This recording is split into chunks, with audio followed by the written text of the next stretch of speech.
Hi, good morning. My name is Ephraim Chalamish, and I'm delighted to host you here this morning, the headquarters of the World Jewish Congress, organization representing Jewish communities around the world, global Jewish advocacy organization. And this is part of a series of lectures, presentations, discussions on issues of concerns for the Jewish world today.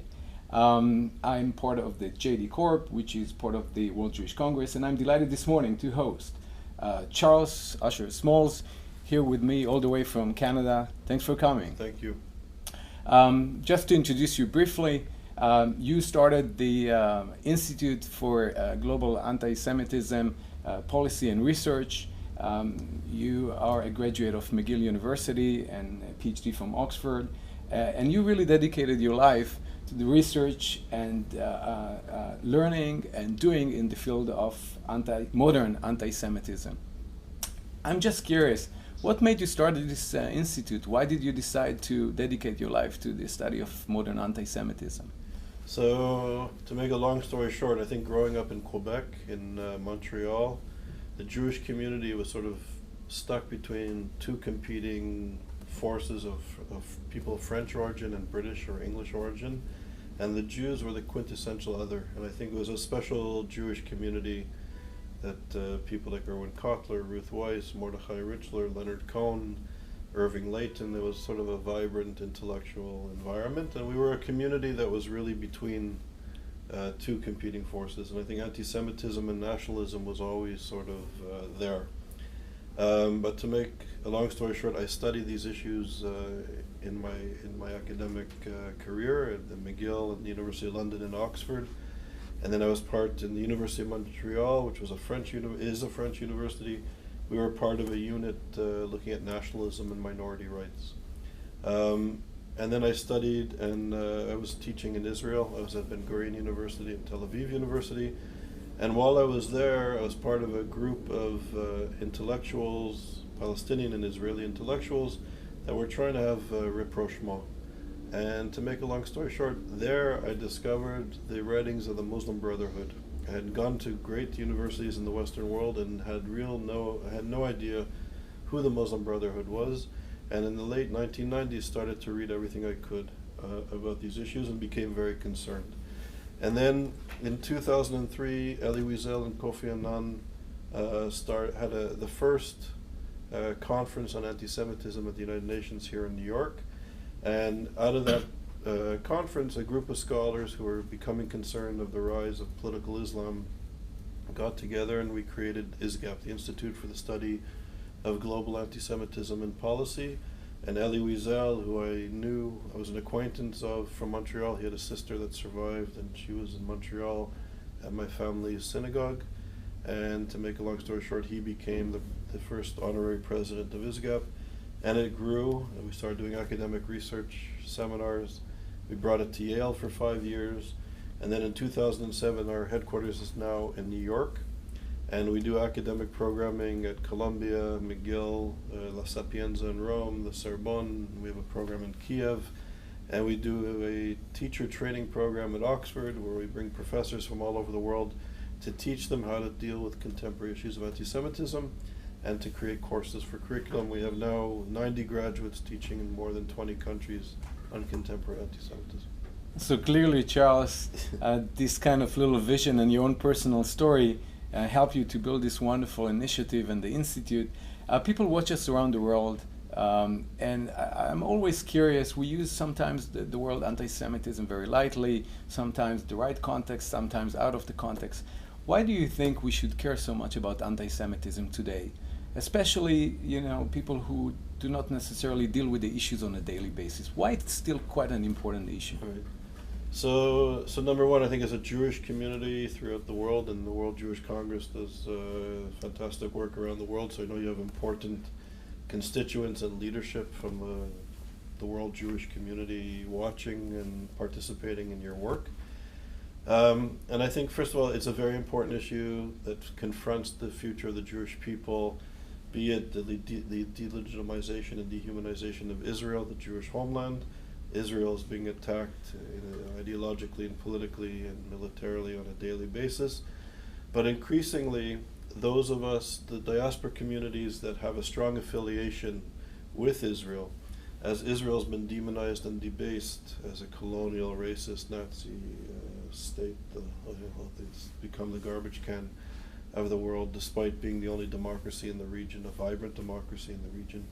That as Israel is demonized, our communities in the diaspora are being demonized. And we know in places like Belgium and France and the United Kingdom, Jewish communities, people going to synagogue on Shabbat now need protection because of anti-Semitism from the Muslim immigrant community, but also from the indigenous nativist community.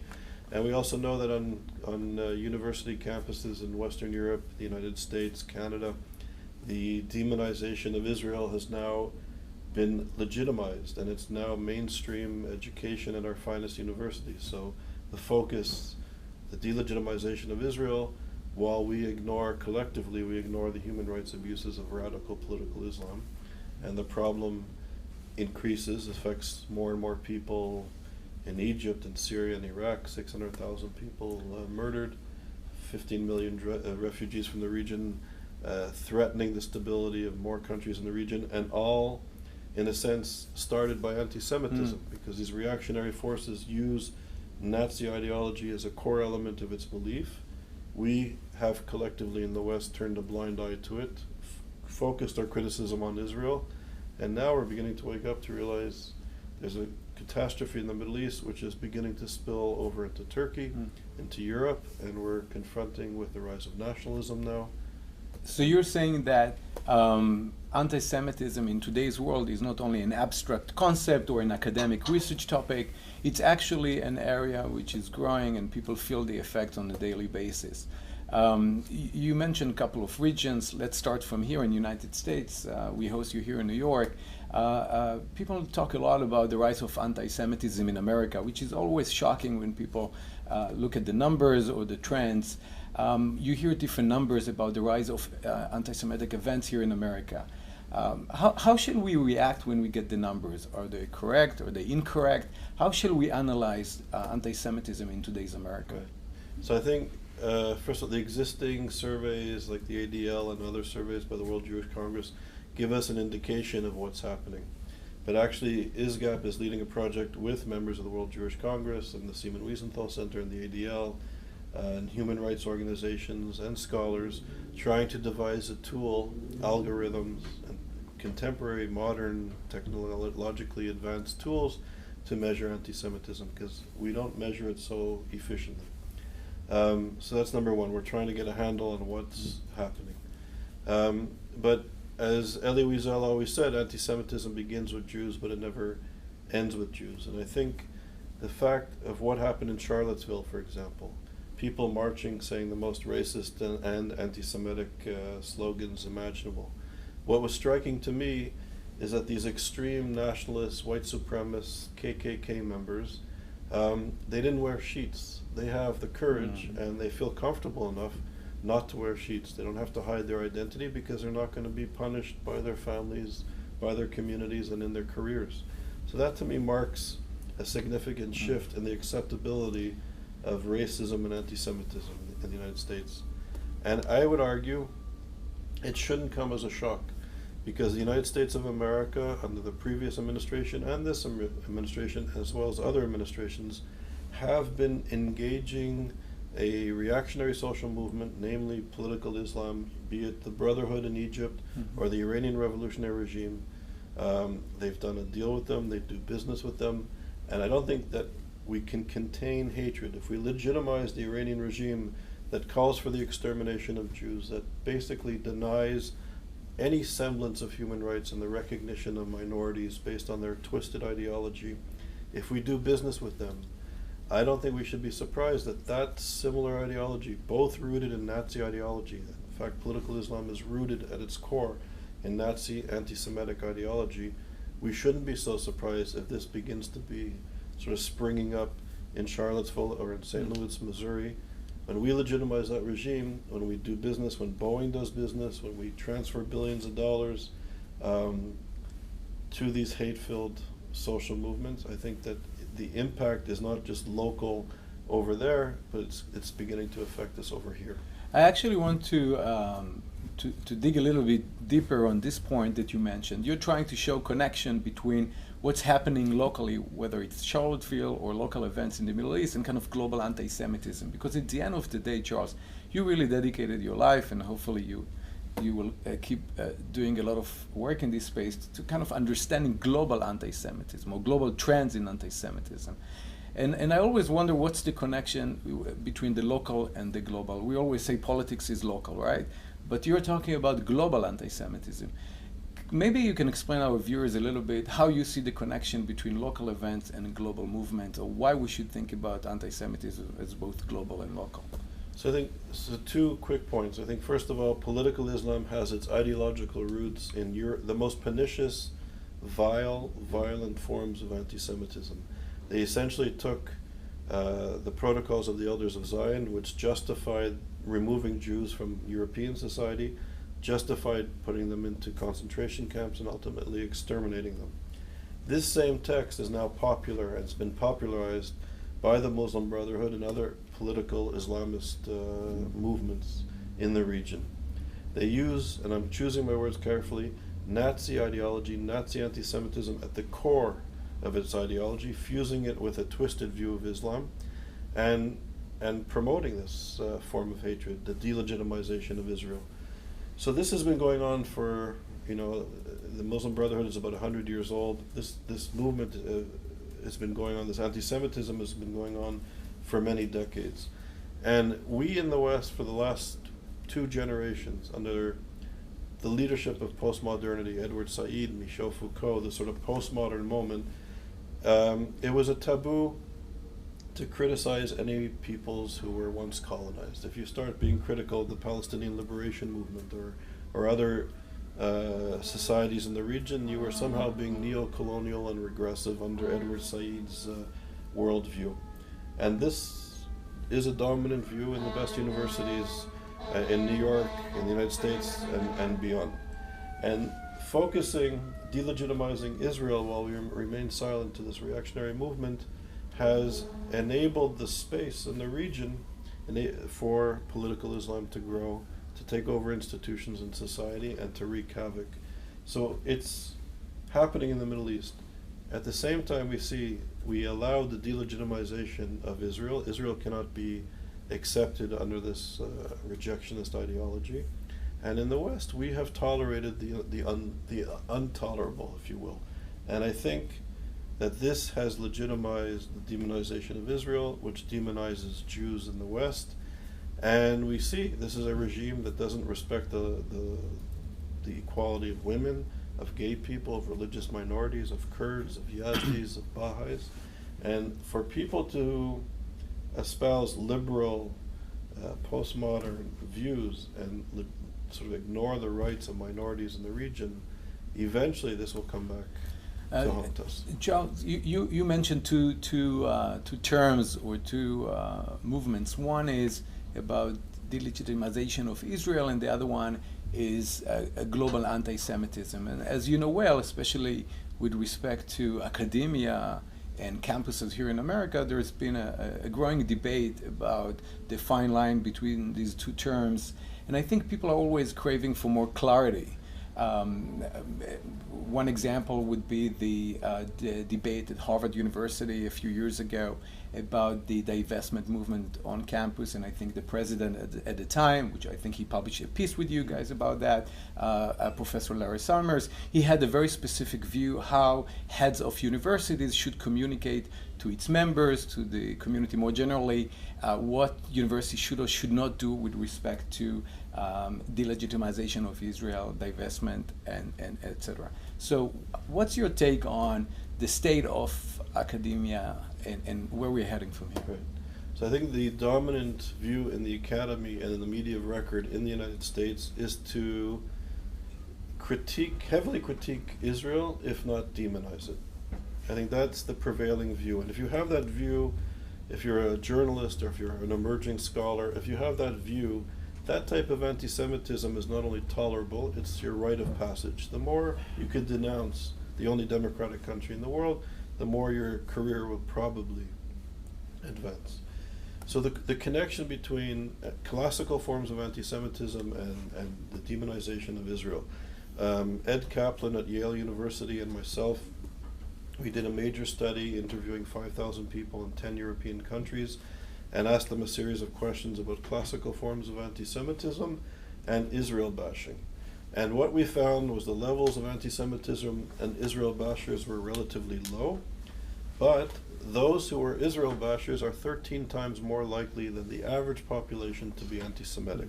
So if this coffee that I'm drinking was 13 times more likely to cause cancer, there'd be a national inquiry, how could this company sell this product to the market in the United States? And they would be removed from the shelves. So the correlation between Israel bashing and anti-Semitism is very strong. And we know that the old forms of anti-Semitism, the Christian forms of anti-Semitism or the racist forms of anti-Semitism are not acceptable in universities and liberal institutions in the West. But attack and demonize Israel, we see that this is very much the fashion and very much acceptable. And we see, as the West has focused its critique of Israel, as the United Nations focuses its critique on Israel, we have missed the catastrophe that's now befalling the Middle East as it literally is imploding. So the United Nations, our great intellectuals, have basically missed the cleavages, missed the processes in these societies, and to understand them correctly. The intellectuals, with a limited understanding of Arabic, of politics in the region, we were all celebrating the Arab Spring. If you remember, all the intellectuals were running home to Al Jazeera, owned by the Muslim Brotherhood, and we were all celebrating the Arab Spring. And we know that this turned into a reactionary Islamic winter. So we really need to understand the region and understand how contemporary anti-Semitism is interfering with our perceptions of reality.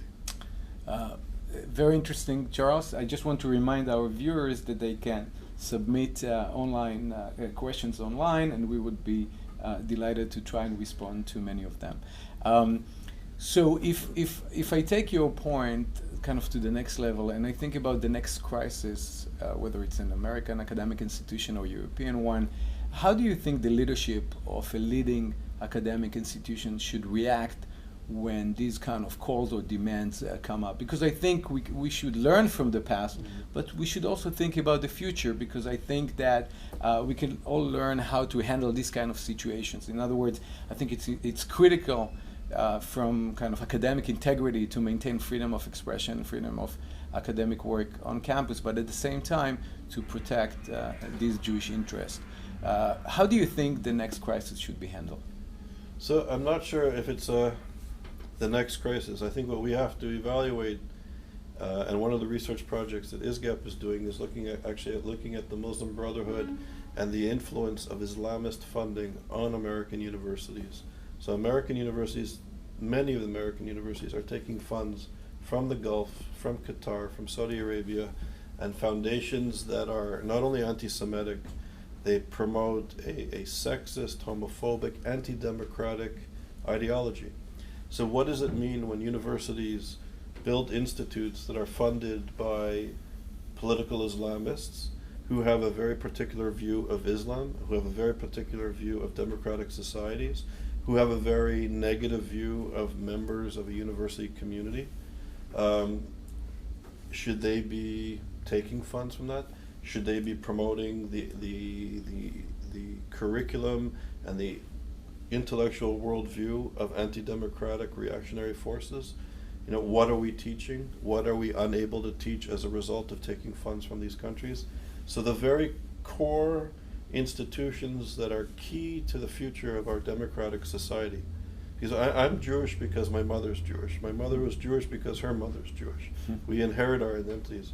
But when we're citizens in democratic countries, we have to defend and protect and expand the democratic institutions that are the foundation of our society. And the university, the media, is crucial. So we have, for example, at Oxford University, where Sheikh Yosef Kawadari, the head of the Muslim Brotherhood, who literally calls, in keeping with his ideology, who calls for all believers to finish the work of Hitler. Right? He calls for the extermination of Jews, literally today, as the head of the Muslim Brotherhood, as an adequate reflection of his ideology. He is allowed to open an Islamic Studies Center and be the head of the Board of Trustees at Oxford University. So scholars and students at Oxford University with Tariq Ramadan, the grandson of Qutb, the head of the Muslim Brotherhood, this is what they're teaching in Oxford. Georgetown, Yale, Harvard are not dissimilar. So we need to become, I think, aware of the influence of these anti-democratic forces and how it's affecting our schools, our children, and our future leaders. You mentioned children right now, and I think about all the students in these academic institutions that you mentioned. Many of them belong to what's called Gen X, so Gen Y or Gen Z, and Gen Global, kind of a new breed of students and children. They look at the world a little bit differently, both in terms of how they communicate, how they consume media, how they think about global movements. Many of them watch our discussion here this morning. What do you think needs to be done in order to make them a little bit more aware of the real effect of the things that you describe? What needs to be done to turn a very serious topic like anti-Semitism that many people kind of shy away from to something which is interesting, relevant, and something that our Gen Y and Gen Z want to do something about? Right. I don't have an easy answer. It's a very complicated question, actually, because I agree with you that people are now consuming information in a revolutionary way. There's so much information at our fingertips that I think somehow we're overloaded and it's very difficult to act. And we know philosophically and morally and ethically all of our actions and all of our inactions have equally powerful ramifications and effect. So if we're receiving all this information but we're not doing anything about it, it's problematic. And I think that the challenge for young people who are now being reared in this whole new way of communicating with their friends and family and learning as well, they need to find a way to engage the world and to act against hatred, to act against this genocidal, reactionary social movement that is literally exterminating people as we speak in Syria and Iraq, that is literally exporting terrorism to Europe and North America, that is literally providing and removing certain types of education and ideas from our curriculums at universities and even in the media. CNN takes funds from the Qatari Foundation, a Muslim Brotherhood Foundation. So I think we need to become, in this new information age and high-tech world, we have to find a way to become socially engaged and not to tolerate the intolerable. So I was part of the anti-apartheid movement when I was a young kid in the 1980s and 90s, and we had protests and petitions, and we had conferences and concerts and raised a bit of money for the anti-apartheid movement. What can young Jewish students and intellectuals and community leaders do to fight this new reactionary movement? And we know that anti-Semitism begins with Jews, but it never ends with Jews. This is not a parochial Jewish problem, but people who purport to be left-wing engaged Jews. Where is that progressive voice against this reactionary movement? So we need to be creative and find effective ways. I think this is, Charles, a very powerful message this morning, because you really connect what's going on with anti-Semitism locally and globally with hatred more generally. And I think talking about new ways to communicate these kind of messages, I think our webinar this morning is hopefully another good example how we can communicate it better to people who are interested in these areas. But at the same time, we're here with the World Jewish Congress this morning, and there are national and international organizations. So the question is always how you kind of bridge the gap between the big picture role of large national and international organizations and the work of, let's say, students on the ground. What do you think is the role of the large national, international organizations in this process, kind of the historical, the traditional Jewish advocacy groups? Because obviously things are changing, as you just shared with us, so I'm sure the role is changing as well. So I think it's to be nimble and to be able to move things are changing so quickly. So I think to be able to kind of keep up or even be ahead of the changes that we're experiencing in the way information and knowledge is transferred. There's an amazing tradition in leading Jewish organizations in Europe and certainly in the United States that took some of the best intellectuals and scholars and really engaged and funded them. People like Hannah Arendt and other leading Jewish intellectuals who came from Nazi-occupied Europe, came to the United States and found a home in Jewish institutions where they did groundbreaking and vital research.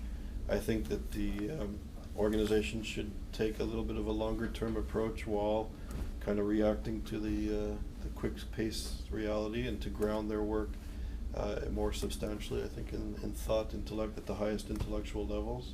That would be an area that I think is missing. And I think to be able to identify, as you said earlier, we're finding it as a community difficult to identify anti-Semitism. So is criticism of Israel anti-Semitic or it's not? Is J Street anti-Semitic because they were supporting negotiations with Iran or not? We're all a little bit confused, and as a community, and I think we really need to see things in a more clear vision, and if we see it more clearly, to act with more enthusiasm and with more direction. I think this movement, which is anti-democratic, which is homophobic, which subjugates women, that wants to destroy the United States, that wants to exterminate Jews, somehow, I would argue because of our intellectual laziness, our community and the intellectuals of this moment has actually been supporting deals with Iran. That if you speak critically about reactionary Muslims, you're somehow Islamophobic.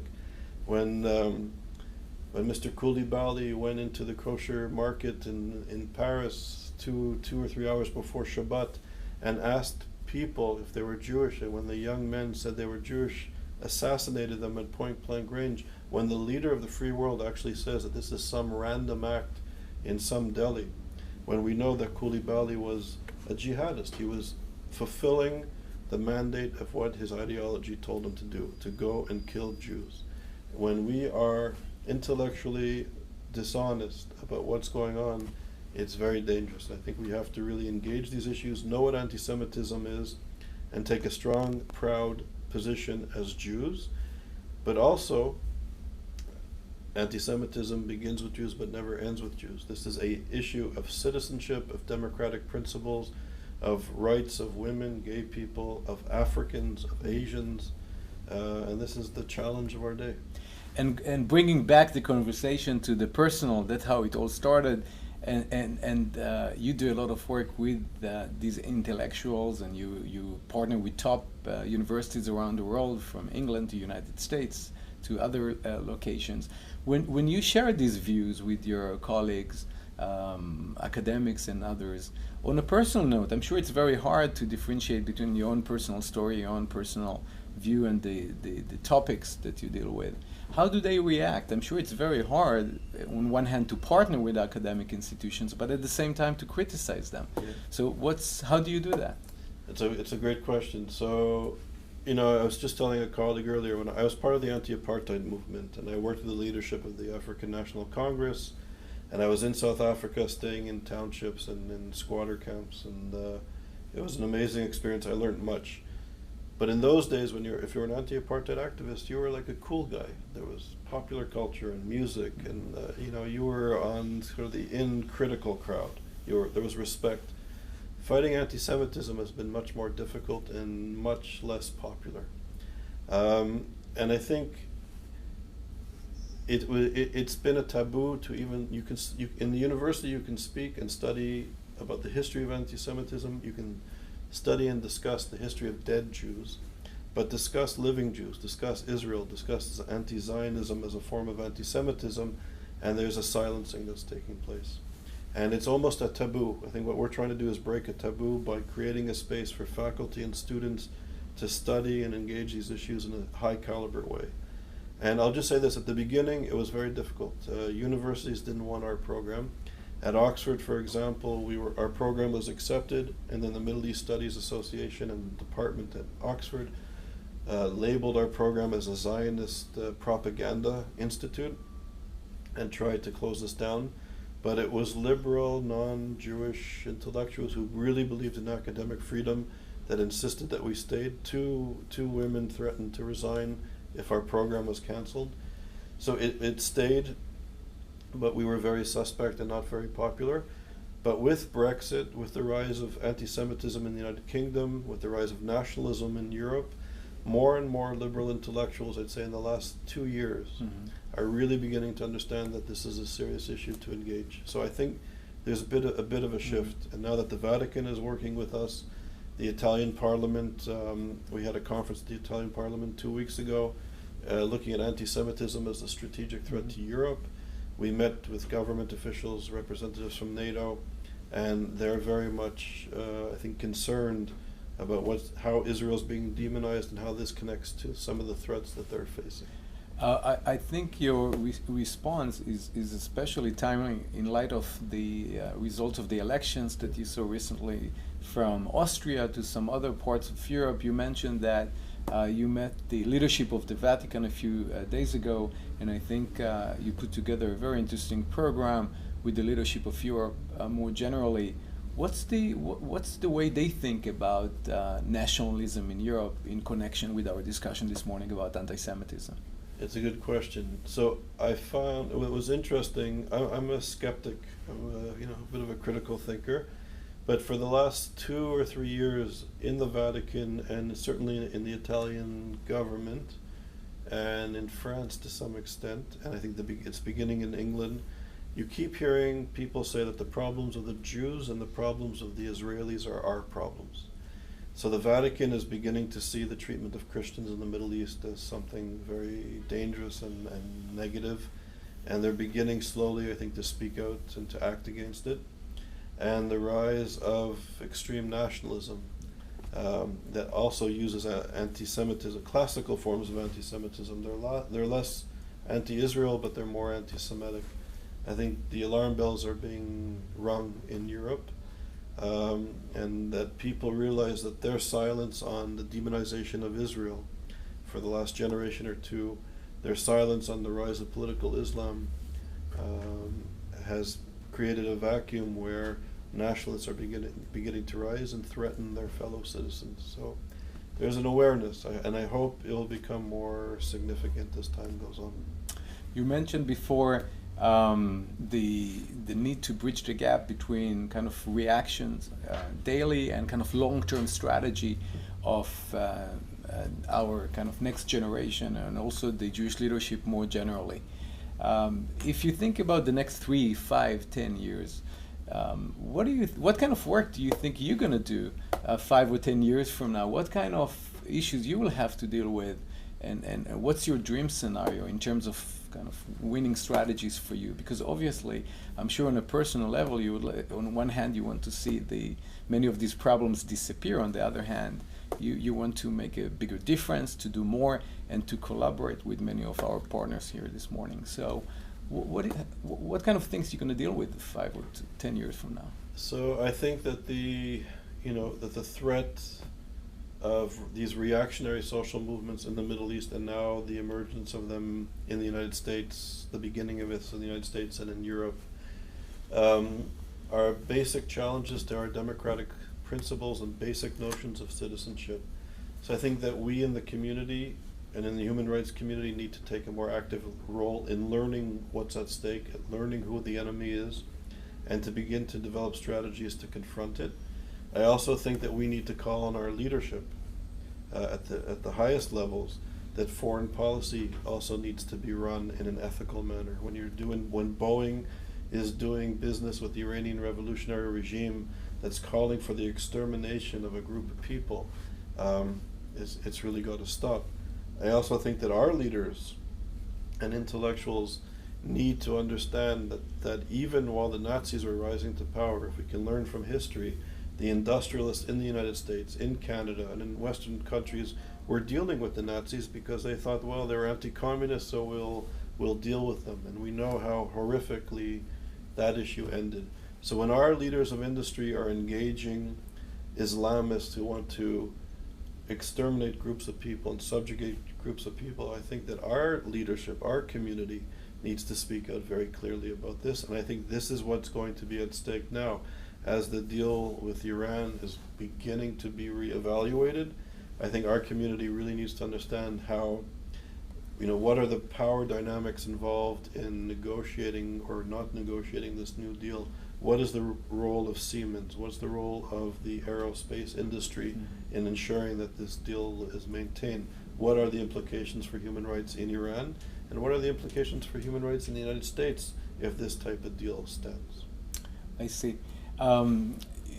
You mentioned the word enemies, but obviously you cannot succeed in your mission without friends. And friends sometimes are as important as enemies, 100%. If not more. And we're all thinking about who are our friends and what are the ways of building new partnerships, building bridges. Who are your new friends? You mentioned the Vatican. You mentioned that more and more heads of state saying that it's not an Israeli problem, it's not a Jewish problem, it's actually our problem. And you referred before to Elie Wiesel's famous line. Who are the new friends for you? Who are your new partners? If you can share with us this morning some of the success stories and people who care about anti-Semitism. So it's it's an important and great question, and we should look. There are a lot of allies, and there's a lot of natural allies in our struggle against hatred. And for example, the program that we do at Oxford, where we bring professors from all over the world to study contemporary anti-Semitism, and we help them create new courses where they go back to their home university and teach it for credit. So the vast majority, 80-odd% of the students, the student professors, the scholars and residents, are not Jewish. The professors teaching the professors, the majority are also not Jewish. And we frame this not as a parochial Jewish issue or an Israeli issue, but as an issue that confronts democratic principles and basic decent humanity.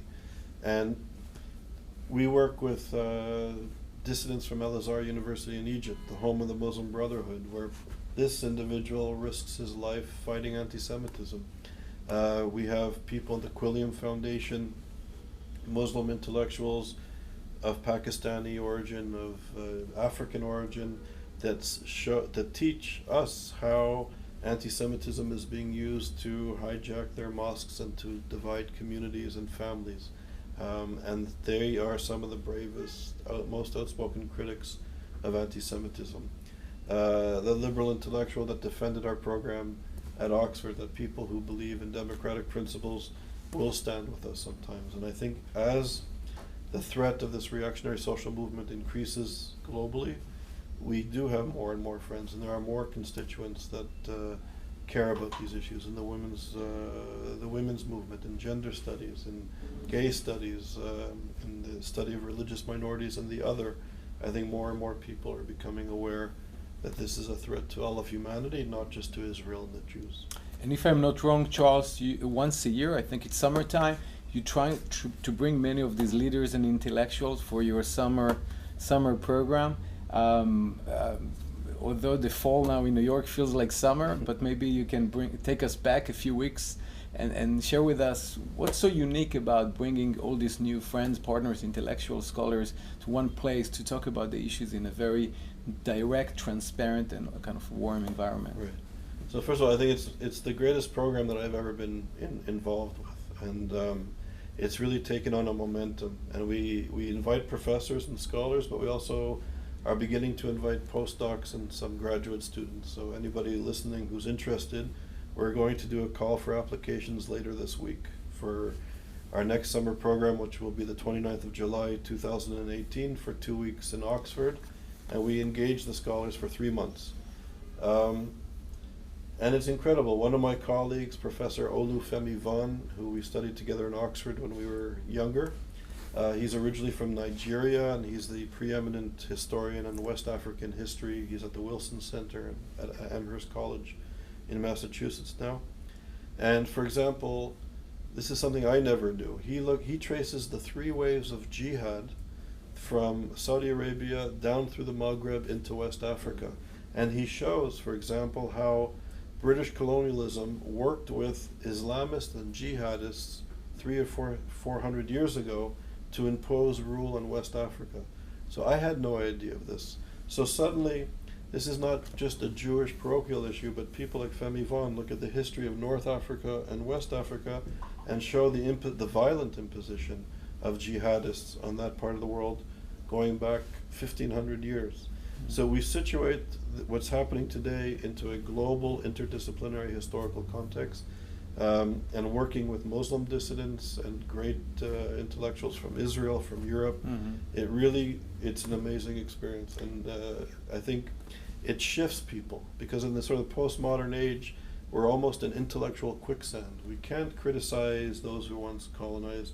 We can't really defend Israel if you want to be progressive, because it's politically incorrect to do so. And what we do is we expose the intellectual hypocrisies of our moment and give scholars a solid foundation to critique not only anti-Semitism, but basic human rights internationally. So we're shifting the discourse. We're fighting anti-Semitism on the battlefield of ideas, and we're beginning to have a bit of success.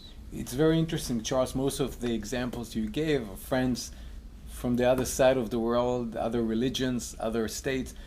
With respect to kind of closer to home, within your own Jewish community, who are your new friends? What are the best kind of ways for you to bring right and left Jews coming from different backgrounds, kind of to unite them around this important topic, which I think we should all be concerned about? Yeah. So that's also very important. I think the community needs to be united. There have been, and I won't go into all the details, but there were concerted, effective political processes that I would argue intentionally divided the Jewish community and did a fantastic job of dividing the community. And if our community is divided, we're weakened, and we have to come together. And I think what more and more, and I think it's starting at a grassroots level, whether you're Republican or Democrat or whatever your political affiliations are, when your children and when your grandchildren come home for Shabbat dinner and they tell you what they're experiencing at school, on university campus, it doesn't matter if you're left or right. These kids are experiencing anti-Semitism at a much greater level. There's a profound divide. Jewish Americans under the age of 27 years old are experiencing anti-Semitism very differently than people over 50 years old. There's a generational divide. Young people are being exposed to anti-Semitism at alarmingly high rates. There's more anti-Semitism among young people than racism and sexism, which is, given the legacy of racism, it's an amazing study that is showing that with Barry Cosman's study. So I think our community needs to unite urgently and fight anti-Semitism. And one of the issues that we did in Rome, we did a conference, a one-day seminar at the university, La Sapienza University, where we showed anti-Semitism as a gateway to terrorism.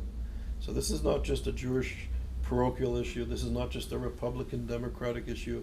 We have to be united and build bridges to other affected constituents and fight this new contemporary scourge. And if we continue this line talking about young generation on Friday night, or going back to your previous point about how hard it is for you and some other leaders to talk to the young community.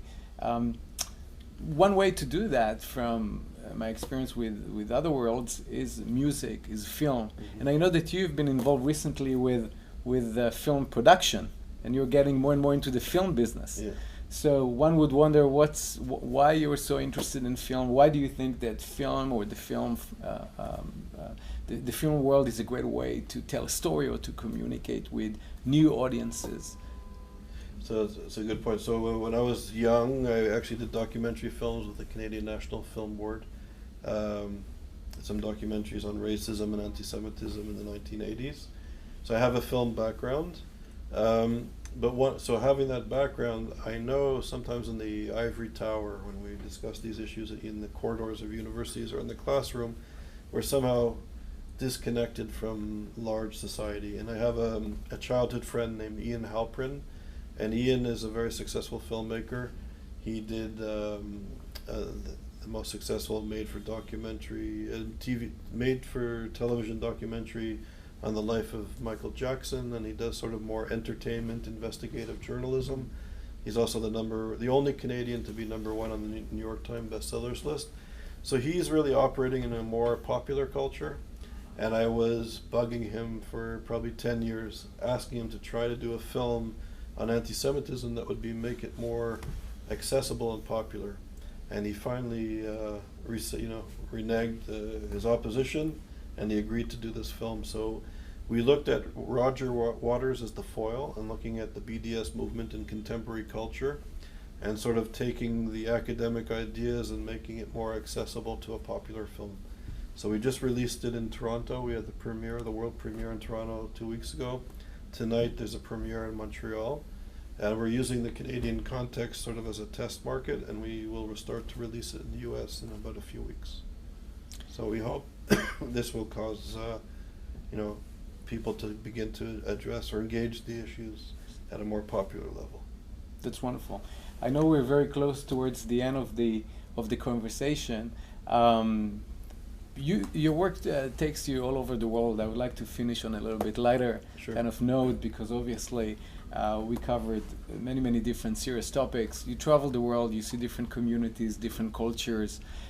When you meet non-Jews as part of your work, what do you learn personally on the way other communities or other cultures deal with similar problems in their own communities? That's a good question. So I'll end on not such a. First of all, I'm privileged to go around and to meet these people and to travel the world. It's an honor.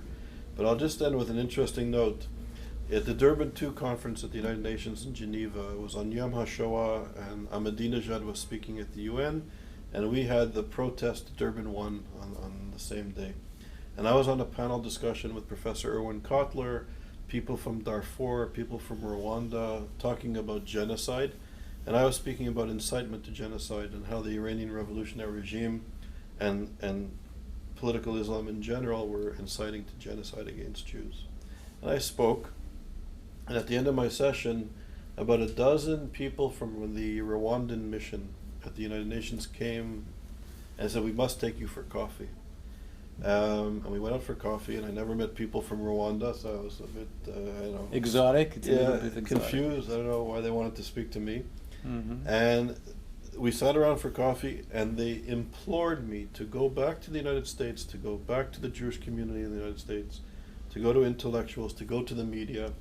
And they kept saying, "Don't you understand what political Islam is doing to the Jews and doing to Israel is exactly what happened in Rwanda. It's exactly what happened during the Holocaust. That there was a demonization of Rwandans, there's a demonization of Jews before the Holocaust, and this is happening today. And why is the Jewish community, why is the human rights community so silent on this vagrant incitement to genocide?"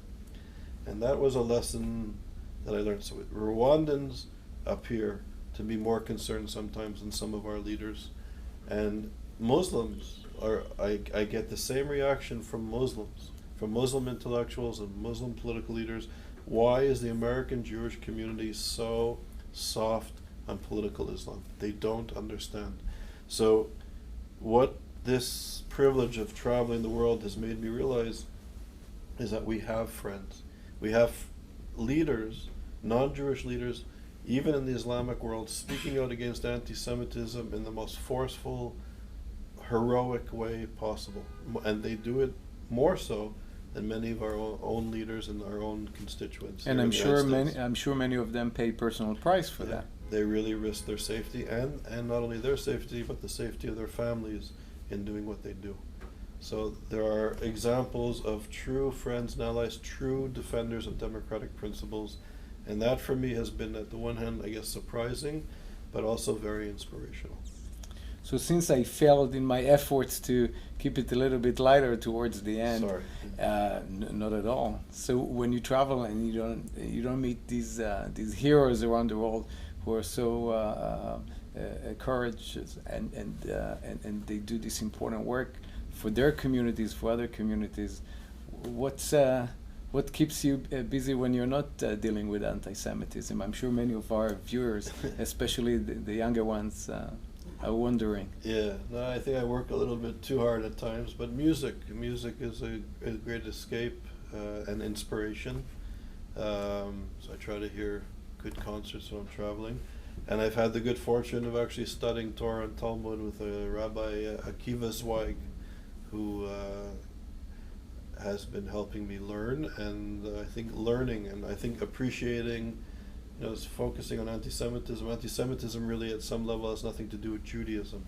So I think learning Judaism and really beginning to appreciate the profound layers of wisdom and insights that our intellectual and religious heritage has is very important. So since you were brave enough towards the end of this webinar to admit that you listen to some good music and study Torah in your spare time, in the spirit of Bereshit and the beginning of the Jewish year, what's your New Year resolution for this year, especially in light of your important work on anti-Semitism? It's a good question. I don't know if I have a resolution, but I think continue to fight for justice, to fight for humanity, to fight for, in Jewish culture and texts we learn that all human beings are created in the image of God, that we're all divine, we all have divineness within us, and nobody has the right to subjugate, nobody has the right to certainly harm any of us. And I think that Jewish teaching, that's what Judaism brought to the world. And I think that in that spirit I hope to be more effective in my work, and I think to be more effective in my friendships, in my relationships with my family and close friends. Thank you for sharing this New Year resolution with us, and most importantly, thank you very much for being here with us this morning. Thanks. I thought it was a very interesting discussion on things that unfortunately sometimes we don't spend enough time on, and I think we had many viewers around the world watching us and thinking how to take all your insights, experiences, research to their own lives, whether in research, academia, practice, Jewish advocacy. So I think this was a very important contribution this morning, and we're honored to host you here at Charles this morning. It's my honor to be here with you. With the World Jewish Congress. So at this point, I would like to thank all our viewers around the world this morning here at the World Jewish Congress, hosting Charles Smalls here in New York, and myself, Ephraim Chalamish. We would love to see you again on October 23rd. We are hosting the former spokesman of the Israeli IDF, Mr. Peter Lerner, and I wish you all a wonderful day and a wonderful week. Thank you.